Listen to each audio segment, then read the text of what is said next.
E aí, galerinha, tudo bem com vocês? Espero que vocês estejam bem, né? Nessa semana nós vamos ter nossa aula de geografia mais uma vez, e hoje nós vamos ver o desemprego e o subdesemprego, tá certo?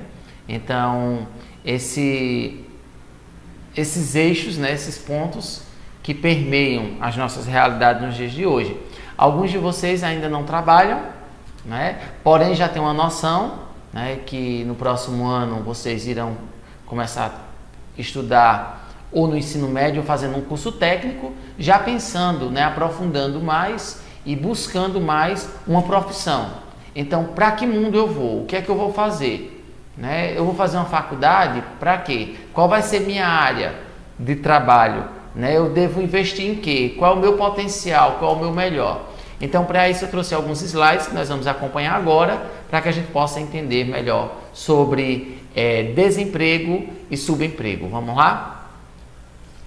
Então, desemprego estrutural, com base no desenvolvimento das tecnologias. Então, é o fantasma da modernidade e a globalização. Outro fator, as privações e o desemprego estrutural. Vamos ver também a qualificação e flexibilização da mão de obra e o mercado de trabalho e suas profissões. Então vamos lá. A problematização. O desemprego estrutural, de quem é a responsabilidade e o que fazer? Essas são as perguntas, uma das perguntas que vão permear a nossa conversa hoje, a nossa aula de hoje. Você conhece as causas do fantasma da modernidade? Perdi meu emprego. Será que com o dinheiro do fundo de garantia vou conseguir sustentar minha família até conseguir outro? Vamos lá. Jovens protestam por emprego. O desemprego no Brasil. Diariamente o brasileiro que trabalha em empresas ouve falar que algum colega foi demitido sem justa causa. Isso é mais frequente em regiões superpopulosas, como é o caso da Grande São Paulo. A razão é sempre a mesma: a queda do consumo e o custo de produção elevada. O que é desemprego estrutural? O desemprego estrutural, né? O desemprego, né, na verdade, estrutural, resulta das mudanças da estrutura, no caso da economia. Essas provocam desajustamentos no emprego da mão de obra, assim como alteração na composição da economia associada ao desenvolvimento. Existem duas causas para esse tipo de desemprego: insuficiência da procura de bens e de serviço e insuficiência de investimento em retorno da combinação de fatores produtivos desfavoráveis. Esse tipo de desemprego é mais comum em países desenvolvidos devido à grande mecanização das indústrias, reduzindo os postos de trabalho. Isso nós falamos na aula passada.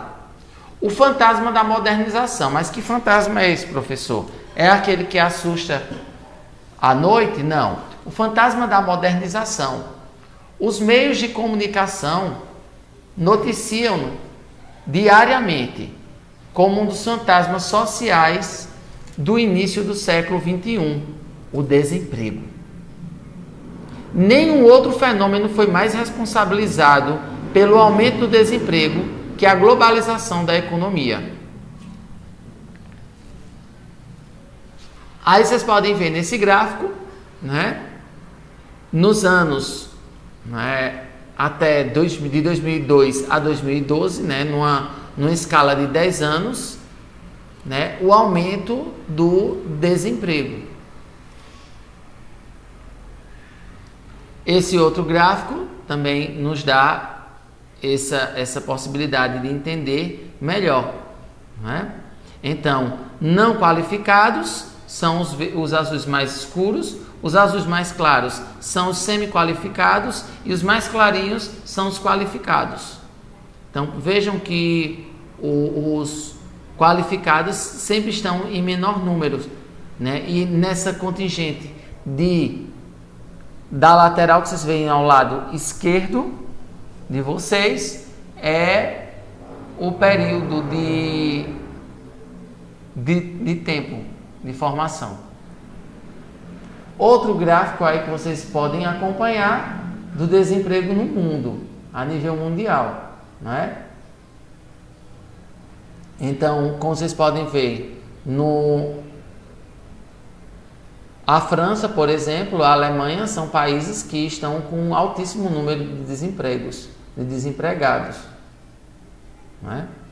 Embaixo, o Brasil, no outro do lado, o Brasil se destaca, aí com esse azul mais escuro, o Brasil se destaca como um dos países junto com, eu acredito que não é o Canadá, é a Alemanha.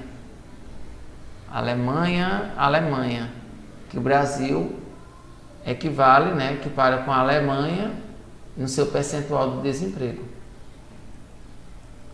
Nenhum outro fenômeno foi mais responsabilizado pelo aumento do desemprego nos últimos tempos que a globalização da economia.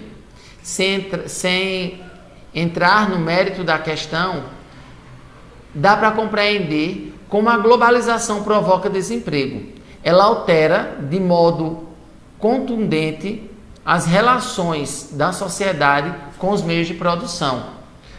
Aí nós temos algumas imagens, né, de robôs na indústria automobilística. Então, com isso, não há mais necessidade da mão de obra humana. Então, com isso, os robôs fazendo sem cansar, sem muitos direitos, né, elevando o nível de produção. Então, para que contratar mais a mão de obra humana, se a própria máquina pode fazer?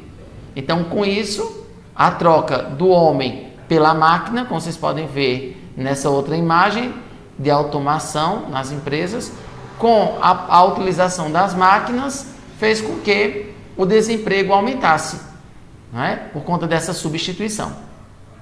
Privatizações e o desemprego estrutural. O início da abertura econômica no Brasil ocorreu na década de 1990, mais especificamente durante o governo de Fernando Collor. Nessa ocasião, o Estado passou a reduzir os impostos sobre as importações, propiciando a entrada maciça de produtos estrangeiros no mercado brasileiro. Como resultado, houve crescimento da oferta de produtos e estabilidade ou diminuição dos preços de algumas mercadorias. Isso indicava que a medida era adequada ao combate da inflação, que alcançava índices de cerca de 80% ao mês no fim da década de 1980. Algumas empresas foram a Embratel, né, e a Vale. São exemplos de empresas privatizadas. Dessa forma, à medida em que se abriu o mercado, houve a dispensa de um contingente de trabalhadores, gerando o que os especialistas denominam de desemprego estrutural. Movimentos dos trabalhadores em busca do emprego, né? Aí tem uma imagem, né, de uma fila em busca de emprego e da carteira de trabalho. Há necessidade de uma qualificação e flexibilização da mão de obra. Um aspecto relevante da questão do emprego no mundo é a exigência da mão de obra cada vez mais especializada, capaz de se adaptar a rápidas mudanças tecnológicas. Então, é necessário, né, o que eu digo a vocês, a importância de estudar, a importância de se formar, né, a importância de estar aberto ao novo, de estar com a mente aberta ao novo, é para isso, porque ou você se qualifica, ou você se adapta às novas tecnologias, ou você vai ficando para trás. A qualificação profissional, elevada escolaridade, cursos profissionalizantes, proficiência em línguas estrangeiras, né, para a questão da comunicação. Então, veja a importância de você dominar algumas outras línguas e o domínio da matemática, né? Isso é importantíssimo para um profissional qualificado. No mercado de trabalho, como vocês podem ver nas imagens, e no mercado de trabalho e das profissões, a dispensa de milhões de trabalhadores nos diversos setores de atividades econômicas é o sinal mais evidente da extinção de uma série de profissões.